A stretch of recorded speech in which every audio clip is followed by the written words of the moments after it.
Gaurko gonbidatua Manes Agirre da, arabarra, 1982an Aramaion jaioa. Egun Euskara teknikari lanetan dihardu Gorbeialdeko kuadrillan. Aurrez AEkan eta Emunen ere ibilia da antzeko lanetan.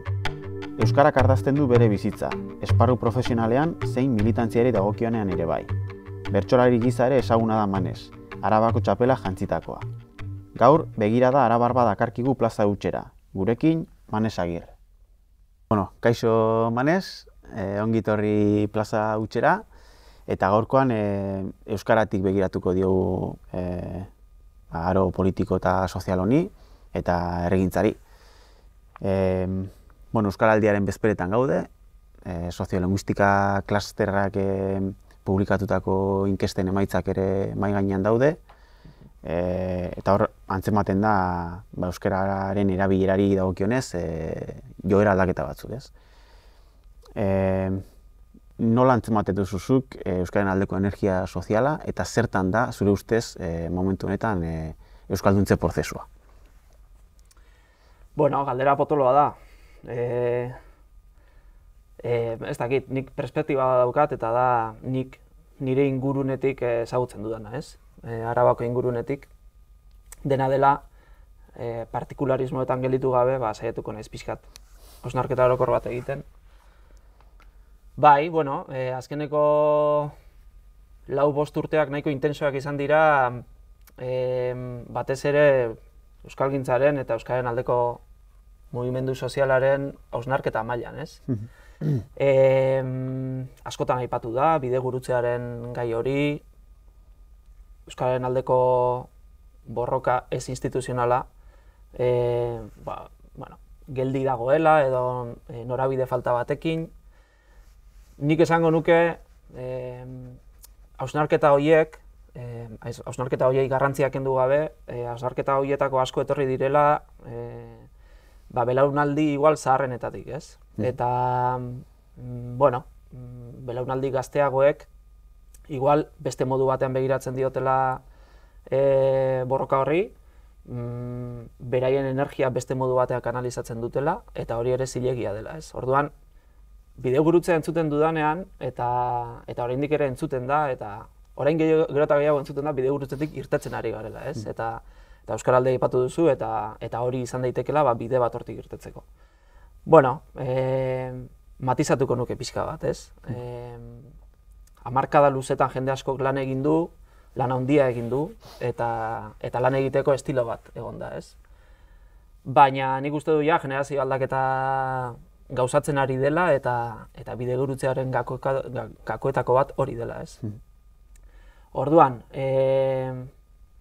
bidegurutze horretan energia soziala pixka bat apaldu dela edo esaten dutenei erantzungo nieke bez dudala horrela uste. Esango nuke energia hori aldatu dela, ez? Beste prisma batetik begiratzen zaiola igual gaiari. Eta oraindik ere, eta espero dut etorkizunean luze izango dela, badagoela indarra eta lanerako prest dagoen jendea. Ahots batzuk planteatu izan dute euskararen aro berri batek amets doitu bat edo behar duela, ez? Metafora gisa edo planteatu da, ez? Ametsa, baina doiketa. Amets horrek behar duela doiketa bat, ez? Zenbat behar da ametsetik eta nolako doiketa? Bai, esango dizut argi eta garbi, ez zait gustatzen metafora. Metafora hori. Iruditzen zait, hasierako akats bat duela. Ulertzen dut zer esan nahi duen, ez? Herri honetan askotan funtzionatu izan dugu, utopiaren hizkuntzarekin, ez? Eta iruditzen zait baliogarria dela eta asko eman digula, ez? Amets doituarena esaten denean, nik behintzat ulertzen dut, ez? Euskal Herri euskaldun bat, horrela, maiuskulatan jarrita lortzearena izango litzatekela ametsa, ez? Eta, doiketaren beharra ikusten dutenek, esaten dutela hori ez dela posible, hain letra larritan idatzita, bizigaren lekuan bizigarelako, bizigaren lekuan baino bizi garen munduan bizi garelako, ez? Mundu kulturanitz baten eta hizkuntza desberdinen eta desberdin mailakatutako hizkuntzen mundu batean bizi gara, eta orduan, horre daukita behar duela. Ni ez zait gustatzen, edo ez du sinisten horretan, ametsaren metafora gaur egun iruditzen zaidalako ez duela nahikoa ibilbide, edo ez digula tresna eraginkorrik ematen gure lanerako, ezta? Izaeraz nahiko pragmatikoa naiz eta gehiago sinisten dut planifikazioa ausartetan, ez? Helburu, etorkizun luzera begirako helburu zera bat jarri beharrean, planifikazio mailakatu bat, ez plankerian jauzi barik, ez? Hau da, plan bat egingo dugu eta jarriko dugu helburu bat, eta ez dakiz zer, ez? Guazen helburu ausartako batzu jartzera, baina guazen horri amets kutsu hori eman beharrean, eta gero doitu beharrik izan ez dezan, ez? Guazen realidadetik begiratzera eta pausa ausartak ematera, ez da? Eta, planteamendu hori, esango nuke igual, gero eta gehiago ikusi aldugula edo,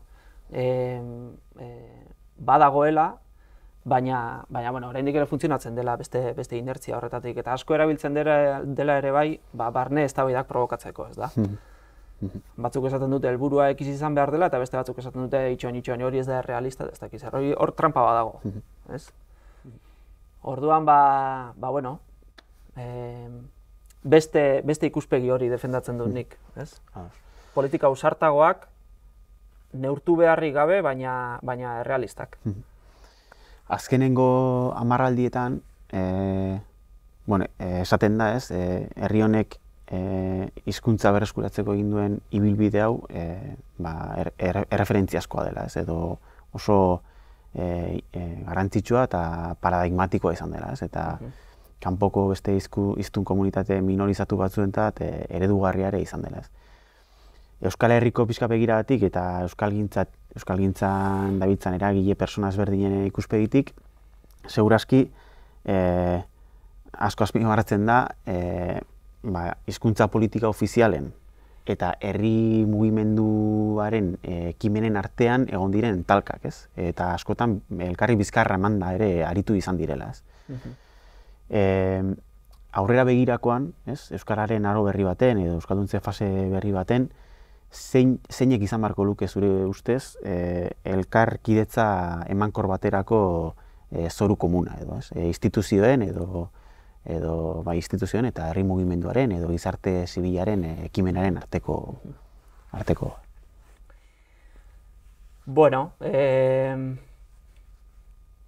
Iruditzen zait gehiegi azpimarratzen dela igual gatazka eta gutxi aipatzen dela ardura banaketa, ez?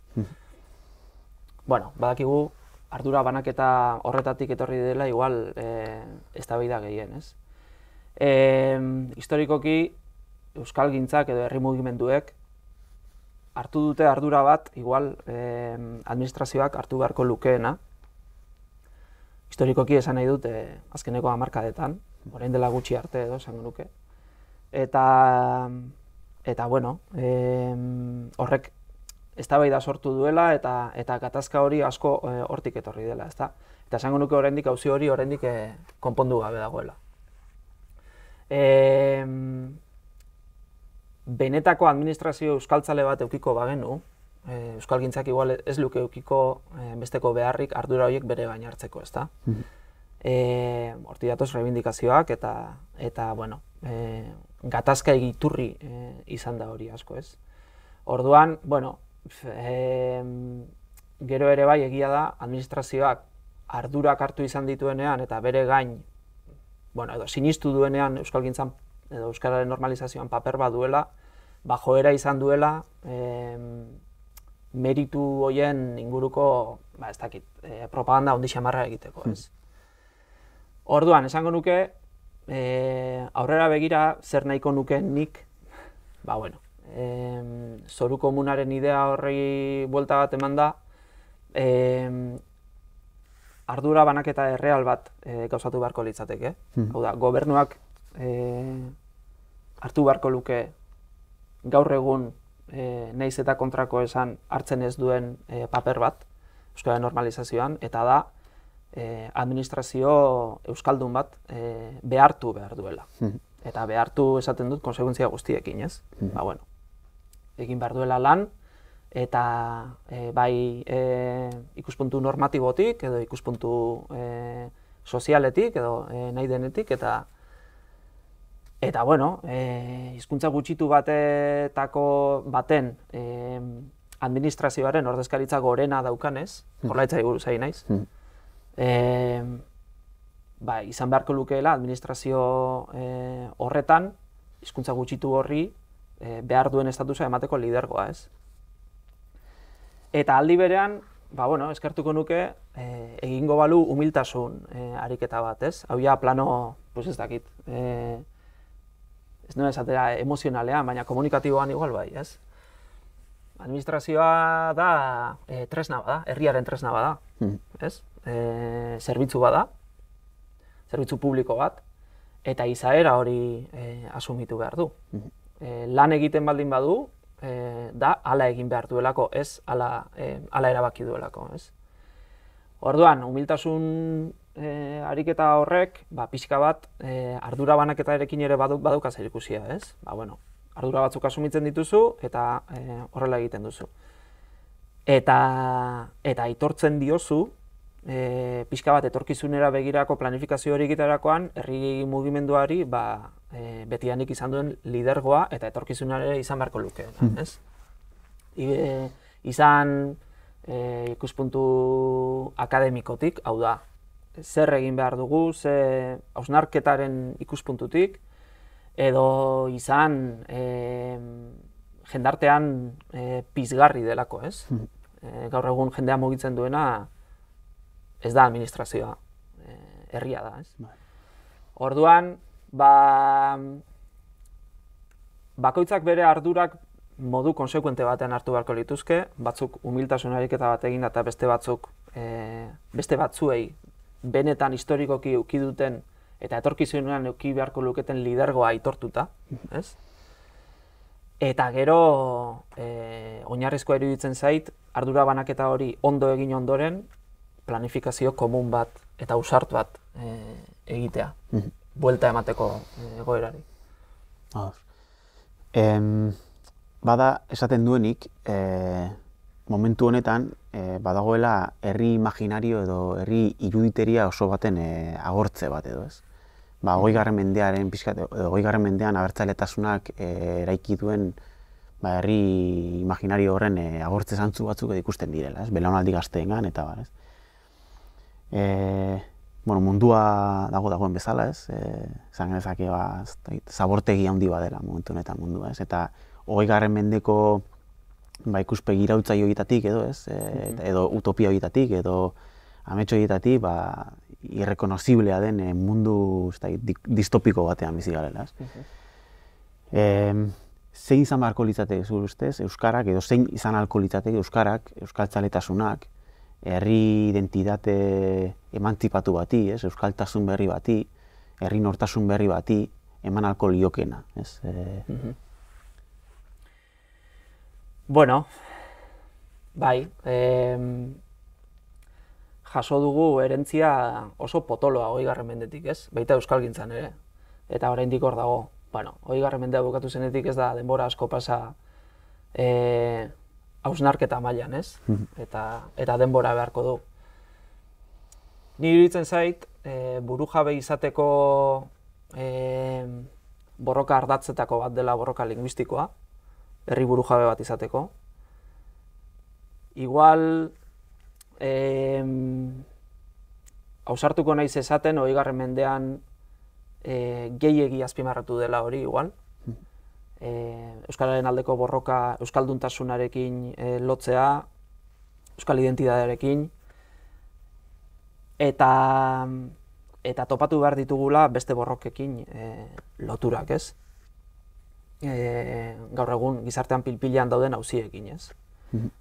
Feminismoa aipatu dezaket edo lan baldintza duinen aldeko borroka, ez?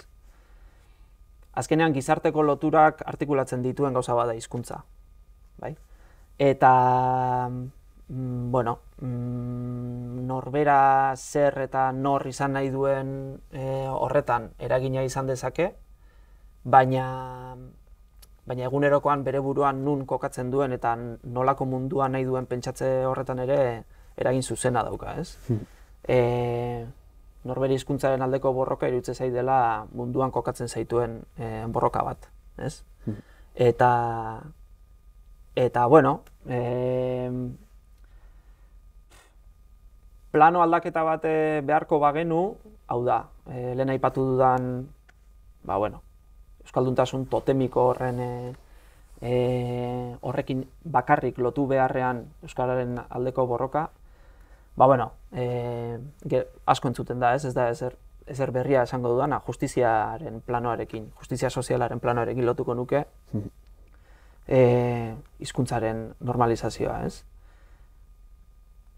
Oraindik ere, 20. mendea hor dago, eta 20. mendeak esan nahi du euskararen aldeko reibindikazioetan adierazpide kulturalak bakarrik ikusten ditugula askotan, ez? Gero eta anitzagoa da, baina asko lotzen da, pues ez dakit,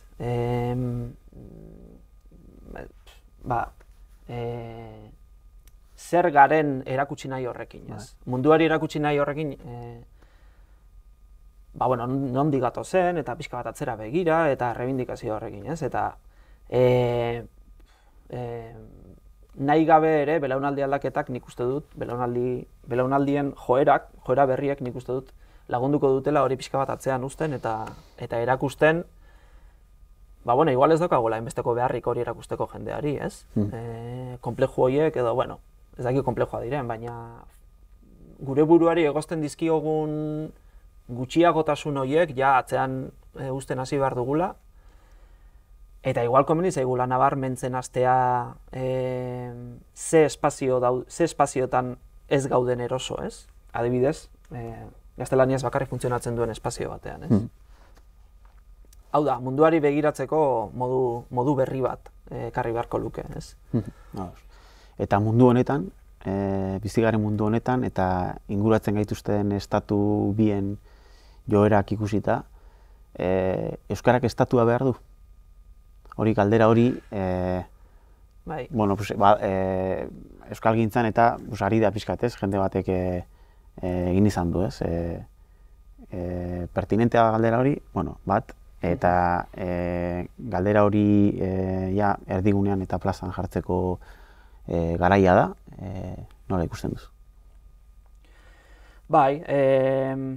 Nik ez dauka zalantzarik baietz behar duela estatu bat euskarak. Gustatzen zait igual gehiago esatea euskaldunok behar dugula estatu bat euskaraz funtzionatuko duena, ez? Euskara hizkuntza bada eta hizkuntza badago, ez? Existitzen da. Gero igual gure burua antolatzeko moduko sistema batek hizkuntza horri arnas berria emango lioke. Eta hori horrela da. Entzun izan da, ez?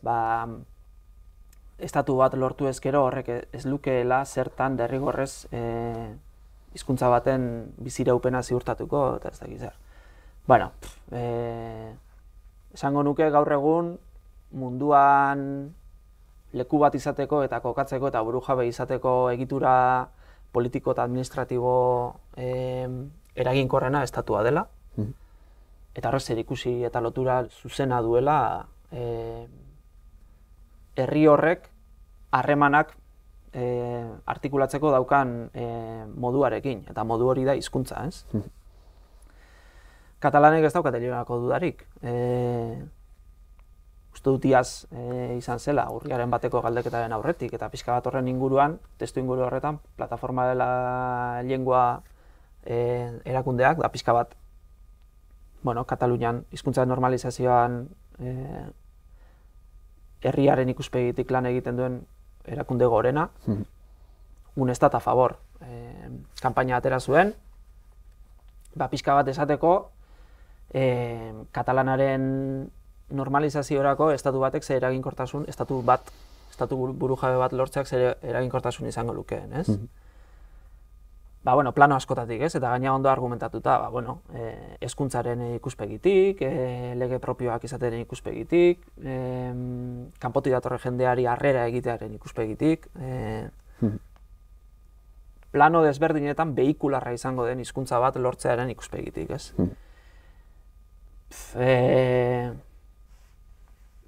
Zalantzarako tarte gutxi ikusten dut, ez? Gure burua egituratzeko modurik eraginkorrena estatua baldin bada, eta gure burua egituratzeko eta egunerokoan harremanak izateko lantresna eraginkorrena hizkuntza baldin bada, bi horiek lotura izan behar dute.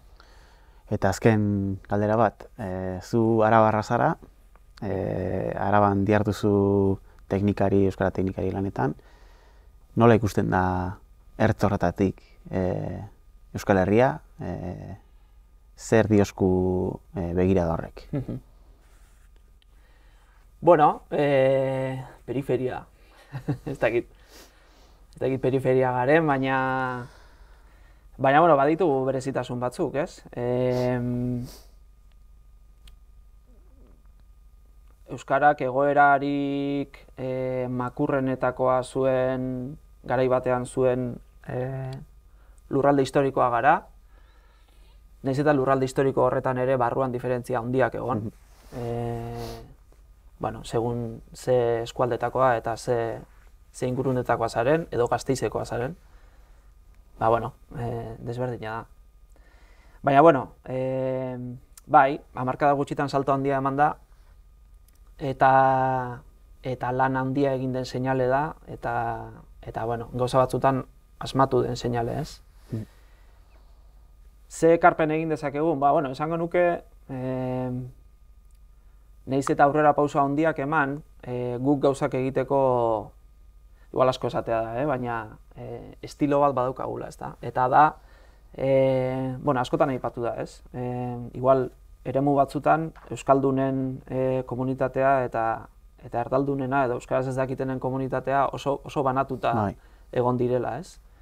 Burbuila batean batzuk eta beste burbuila batean, eta adibidez, pues, ez dakit, adibidea jartzearen, Barakaldon kalean galdetzen baldin badizu baten bati berria ezagutzen duen egunkaria, pues igual esaten dizu ez, ez? Bueno, adibide tonto bada, baina bai, hori gertatzen da, ez? Bueno, Araban oso zaila da bi burbuila horiek guztiz banatuta izatea. Eta esango nuke, nahasketak etengabea direla, ez? Eta horrela egiten dugu lan. Eta nik uste dut hori dela gure ezaugarrietako bat, zailtasun handiak ematen dituena. Gauza asko ezin ditugu egin, beste leku batzutan bezala, ez daukagulako masa sozialik adibidez, ez? Baina beste horrek ematen dizkigu onura batzuk, ez? Da, kontatzen dugu jende batekin, igual beste leku batzuetan ez dena kontatzen, ez? Eta bai, tresna batzuk ematen dizkigu horrek. Gero, bueno, periferiak beti daukate referentzia moduan erdigunea, eta askotan topatzen dugu gure burua erdigunean egin izan diren praktika txar batzuk ez errepikatzen saiatzen, ez? Baina, bueno, hauek dena dira suposizioak, gero azkenean ez gara asko. Zer nahi dute zara barra bakarrik, ez? Hemen. Eta, bueno, elkarrekin egiten dugu lan, eta referentziak denok berdina dauzkagu, eta, bueno,